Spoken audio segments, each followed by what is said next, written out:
Hello cloud experts. So in this session we are going to talk about benefits of using public cloud. So let's get started. As we understood, what is cloud computing? Cloud computing, as per NIST definition, it is enabling ubiquitous, convenient, on-demand network access to the shared pool of configurable computing resources, and those resources can be networks, servers, storage, applications and services, which can be rapidly provisioned on demand and released with minimal management effort or service provider interaction. So without any interaction, without any intervention from the service provider, these can be provisioned as well as released. Typically, cloud model consists of 5 essential characteristics, 3 different service models and 4 different deployment models. In last few sessions, we have talked about essential characteristics, service models and 4 different deployment models. Now, in this session, we are going to talk about the benefits of using cloud computing and especially the public cloud infrastructure. Now, first and foremost important aspect of public cloud is elasticity and scalability. That means the resources are virtually infinite, so you can provision the resources whenever you want it and they are always available, and these provisioning can be done manually as well as in some cases it can be done automatically as well. Scaling up and down and out and in as and when required, so you can scale up, scale down, scale out, scale in as and when required, and you can also define some auto configuration policies when these scaling up and scaling down things can be done automatically as well. Pay only for what you use. So you only pay for the resources what you actually use. So you just need to pay, configure the resources, pay for those resources and release the resources when you don't want it and don't even pay a single penny for that.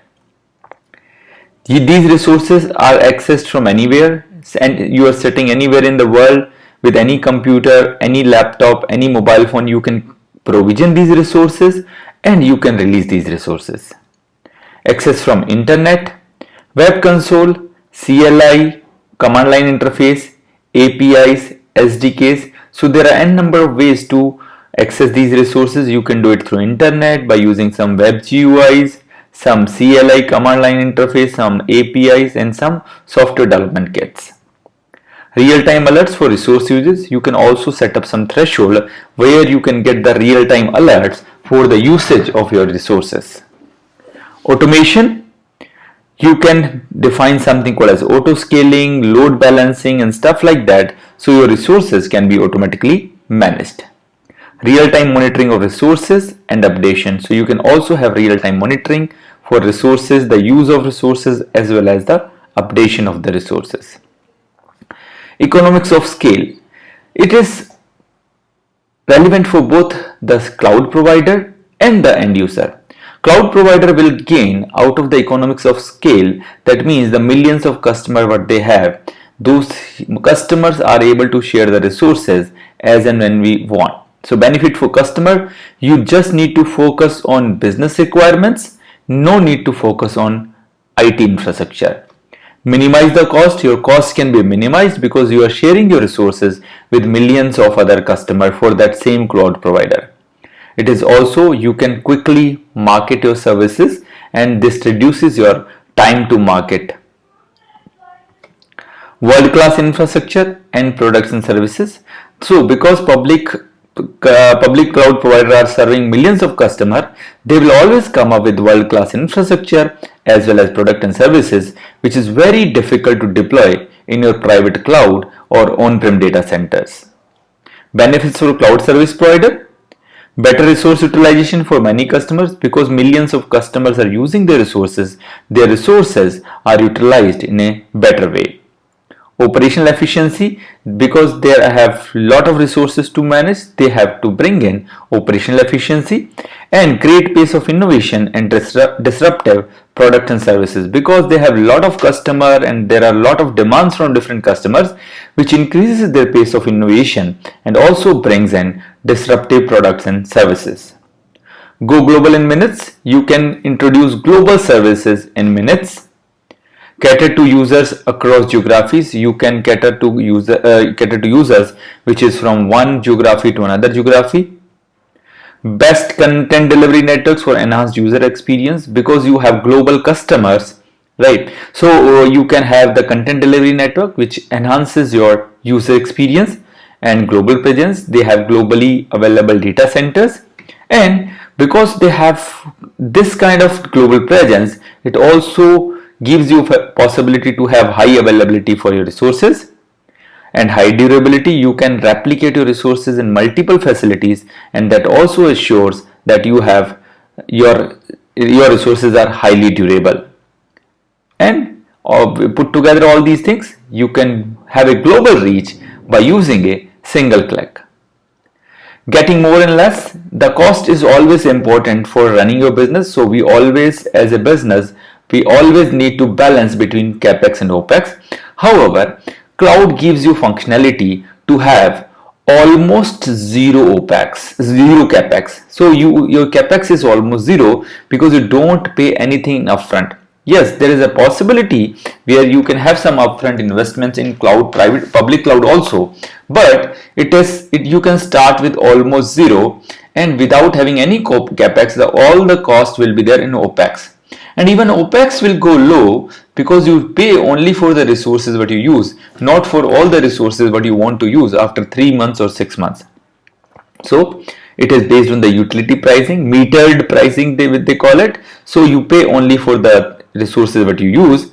Pay as you go model, only pay when you use. Reducing capex, it makes your capex almost zero because you don't pay anything upfront. No worries about hardware life cycles. No need to change your hardwares or talk about worrying about the hardware life cycles when those hardware will go out of life, end of life. You need not to worry about this, and all these things will be managed by the public cloud provider. No worries about real estate, where you are going to install those hardwares, how you are really going to manage those hardwares. Those are not for you to worry. Those things are taken care by the public cloud provider. No worries about software updates and patches. All the things related to software update, patches, if you are using PaaS and SaaS kind of models, all these things will be taken care by the hardware provider, the public cloud provider itself. And no long-term commitment. You can close your resources, you can terminate your resources whenever you don't need it, and that's what there is absolutely no long-term commitment with the public cloud provider. So these are some topics where we talk about capex versus opex. Global great reliability, multiple data centers in different regions. So they have n number of different data centers. So just to just to give an example, the AWS has more than 200 data centers available across 13 or 14 different regions. So the data centers are available in various regions. Your data is kept in multiple facilities, so that gives you help in the disaster recovery and high availability.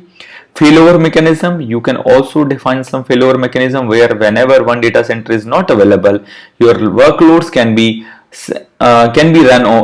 running over the another facility. So you have some facility to have failover mechanism as well. You can also do load balancing between different availability zones or different data centers so that your resources are always available. And these public cloud will also come up with strict SLA. So typically they say 99.99% availability. 99.9999, they say it 11 nines kind of durability. So that means if you upload 10,000 files on a AWS cloud, there are chances that in 1 million years one particular file may not be available. So their availability is something which can never be achieved in the private cloud or on-prem data centers. So high competition between cloud service providers, and that helps them to innovate and provide new services to their end customers. And all these things are related to the global skill infrastructure. Business agility. So you will have always the latest hardware.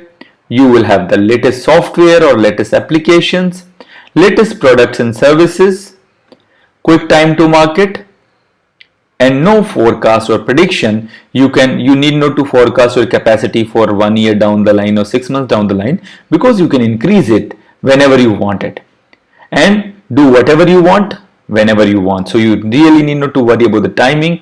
You can market new services, you can deploy new workloads as and when you want, and without any intervention from the public cloud provider. And it gives you competitive edge for your business. So what you need to do is, you really need not to worry about the hardware part of it, the infrastructure part of it. You just need to focus on your business goals, your primary business goals. And all these things are related to the quick adaptation for the new services or products. Security, people give some logic that public cloud is not secure compared to the private cloud, but actually it is other way around. So the kind of security features, the kind of the features related to security, authentication and authorization, what we can have in public cloud, it is almost impossible to have those in private cloud or in your on-prem data centers. So it comes with a hell lot of services related to security, and that gives you lot of benefits compared to other private cloud or maybe on-prem data centers. Some of these are a state-of-the-art identity and access management, key management services, various types of keys and how those keys are being managed, multi-layer security with security gateways, with firewalls, with the n number of other applications. You get a multiple layer of security at lower layers, at the application level, at the VPC level, and n number of other stuff. Password rotation policies, you get a lot of password rotation policy, how a password being managed and how your passwords are getting expired. Resource service auditing, you have some applications, they will keep on doing auditing for your resources or your services, and those reports can be analyzed to make proper security decisions. You also have some applications which gives you DDoS protections and stuff like that. Firewalls, access lists, security groups, they all add up to multi-layer security. So multi-layer security means you have n number of different mechanisms to provide security features for your resources on the public cloud. And real-time notification, whenever your threshold are breached, you will always get some real-time notification for your security breach as well. This is all about best security technologies which are available in public cloud, which is hardly possible to implement in private cloud or in on-prem data center. So this is all what we have in this session. I hope you enjoyed this session and look forward to see you in the next session. Thank you for watching this video. If you enjoyed this, please like this video and subscribe our YouTube channel. For early notification, you can also press the bell icon.